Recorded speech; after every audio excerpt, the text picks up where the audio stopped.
Good morning, everybody. Uh, Hopefully you are ready for the end of the week here. End of the week comes early if you're all caught up on your work. So this will be due on Monday. These are the notes for the second half of the Cold War, but the first half of the notes. We'll have some more notes on Monday. Anyway, so let's get into it. We're mostly going to talk about the Korean War and the Vietnam War today. Uh, we had the end of World War II in 1945, with tensions between the Soviet Union and the United States growing at that point. Um, we had the Truman Doctrine in 1948. We had the Marshall Plan, all of these things, with the Eastern Bloc starting to become communist, the countries like Poland and Yugoslavia and Czechoslovakia and Bulgaria and Romania along the eastern side or the western side of Soviet Union, but the eastern side of Europe. And so we just had, growing tensions between the Soviet Union and the United States. So in 1950, in the country of Korea in Asia, North Korea had become communist and South Korea had a dictator. It wasn't a democratic kind of country, but it was an anti-communist. And the countries became, there was an agreement that used the 38th parallel. And when we talk about the parallels, because we'll talk about it in Vietnam as well, we're talking about the latitude lines that go around on a map. And so the 38th latitude was what they used to divide North and South Korea. So they had been divided after the war. June 1950, North Korea invaded South Korea. And we had the Truman Doctrine, which said Truman was going to fight against all communist invasions, the spread of communism. And so we have Truman sort of put to the test, and he reacts. And eventually, with the aid of the United Nations, South Korea makes a plea. The United Nations supports that. Soviet Union sort of stomped their feet and walked out. And we had troops from many different nations sent to South Korea under the leadership of an American general. So we'll look at that in a second. I wanted to show you a map here to give you an idea. So the 38th parallel is this line here, and this is basically not exactly the 38th, but that's where it started. Panmunjom is where a lot of the peace talks would happen. So if you just sort of follow along with these colors here, you can sort of see the progress of the war. North Korea invaded and made it very close to completely taking over South Korea pretty early in 1950 when they invaded. The UN, then under the American leader General MacArthur, which we'll see, joined the war, and of course they pushed this way, but they also came in here and they came in other ways, and eventually the United Nations took the battle and the successful battles almost to the Chinese border, which you can see here along this green line. That freaked out the Chinese enough that they decided to enter the war, and they pushed all the way back down to the yellow line.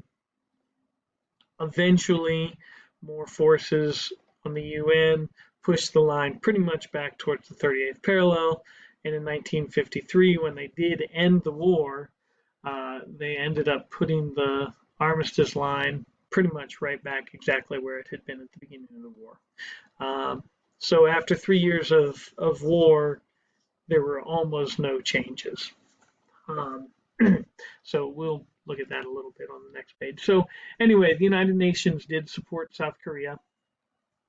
15 different nations sent troops to fight from Sweden, France, Australia, Turkey, all sorts of different countries sent troops. Um, and the only way the United States agreed to fight in the war is if those troops could be led by an American. And you might remember Douglas MacArthur.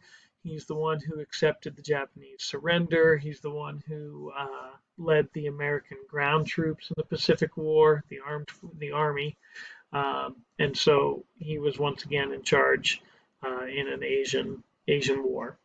And again, the North very successful early. UN forces push them almost all the way to China. China gets involved, pushes them back past the 38th parallel, and they end up, as I mentioned from the map, pretty much where the pre-war borders had been.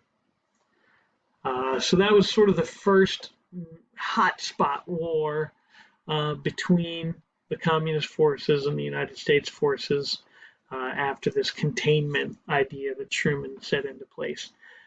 Truman, of course, was the president at the beginning of the Korean War, but in 1952, Eisenhower was elected president. So by the end of the war, it was Dwight Eisenhower. All right. The Vietnam War is a lot similar, but different.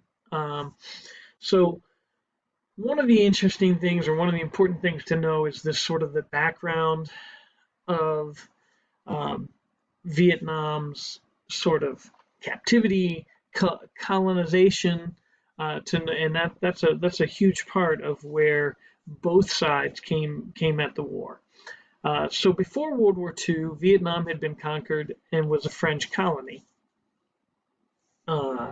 France conquered early in the war by Germany, in World War II. And Japan, in their aggression in 1939, when they started moving out, they took over most of French Indochina, which are those countries of Laos, Thailand, Vietnam,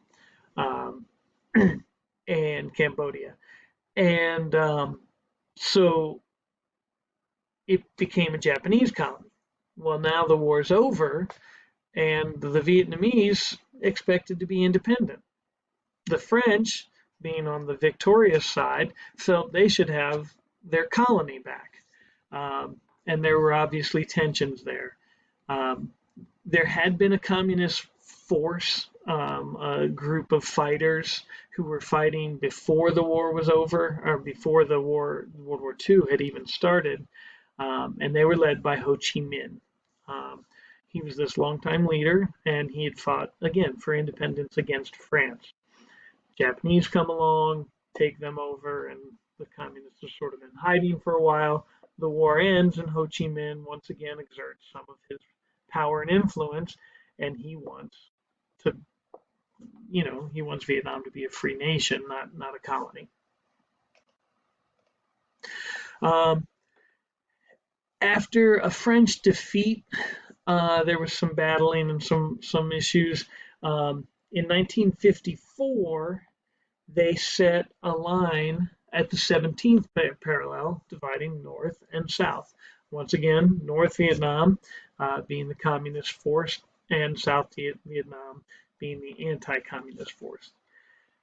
Do not think for a minute that the anti-communists who were backed by the United States were not capitalist-loving, democracy-oriented, freedom of the press. I mean, it was a dictatorship, and it was sort of a cruel dictatorship.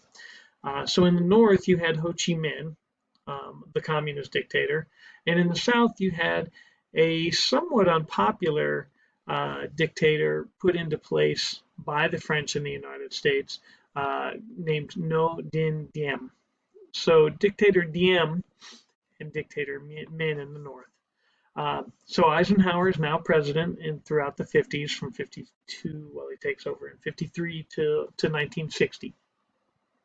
And there was this new kind of theory coming along because they had sort of seen it in the Eastern Bloc countries of Europe, that when Poland fell, then Czechoslovakia fell, and Bulgaria and Romania and Yugoslavia, and they all became communist. Again, when I say fell, I mean that from the Western perspective, They were so worried that all these other countries were becoming communist that they used that kind of terminology. Well, they had seen it in the Eastern Bloc, and they were afraid it was going to happen again in Southeast Asia.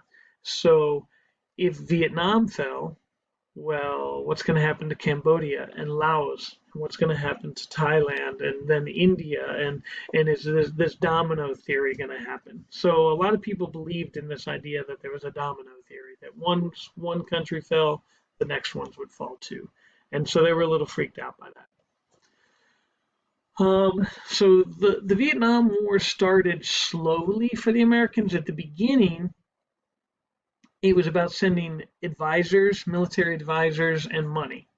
Um, so Eisenhower did that throughout the 50s, often exceeding what was supposedly an internationally agreed upon limit of how many advisors we were supposed to have there, um, and sort of sneaking in more military than American military than was believed. But so that's sort of how the United States side of the war was progressing. Um, in Vietnam, you had these communist guerrilla fighters in the North and the South, but the name was called they were called the Viet Cong. And in 1963, sort of inflaming things, the Viet Cong were behind the assassination of the dictator in the South, Ngo Dinh Diem. By 1963, John F. Kennedy is now president for at least a couple of years before he's assassinated. And he sent more troops and more advisors. And now is becoming more of a war. Well, the assassination comes along, and then Kennedy's assassinated in America in November of 63. And shortly thereafter, well, Lyndon Johnson becomes president. And shortly thereafter, in 1964, it's now become pretty clear that he wanted to increase the military presence in Vietnam, but needed a reason for that. And there was a ship, an American battleship in the Gulf of Tonkin in Vietnam, and there was some debate as to what had gone on and how it happened and what actually happened. But he made it seem to the United States Congress that the American ship was attacked unprovoked by the North Vietnamese. And when that happened, the Gulf of Tonkin incident, Congress said it's okay to send in more forces. And at that point, Johnson was sort of given free rein to send in troops and fight an active war. And that's when the real active war of Vietnam started, was in 64.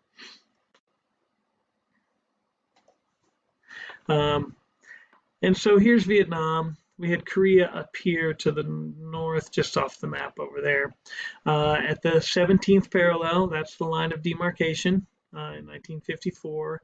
You have North Vietnam here. Hanoi was their major city. Saigon, way down here, is the major city of South Vietnam. And these are a lot of the battles. You might have heard of Da Nang, Chu Lai, a couple of these very famous battles. Here appears the Gulf of Tonkin, where the ship was supposedly attacked. The red line here notes the Ho Chi Minh Trail, and this was a trail that Cambodia and Laos allowed him to use to resupply the troops and even send troops farther south. And it was one of the advantages that the North Vietnamese had over the South Vietnamese and over the United States forces, by having all of these sort of secret routes that we weren't as familiar with, made it easier for them to attack. So you'll see Cambodia and Laos were supposedly neutral. Thailand supported the United States. China supported North Vietnam, and the war progressed. We're going to run out of time here quickly. This is the last slide, so you'll be able to take some of the notes. But Nixon becomes president. He decreased the troops, but increased the bombing. War became very unpopular, and he eventually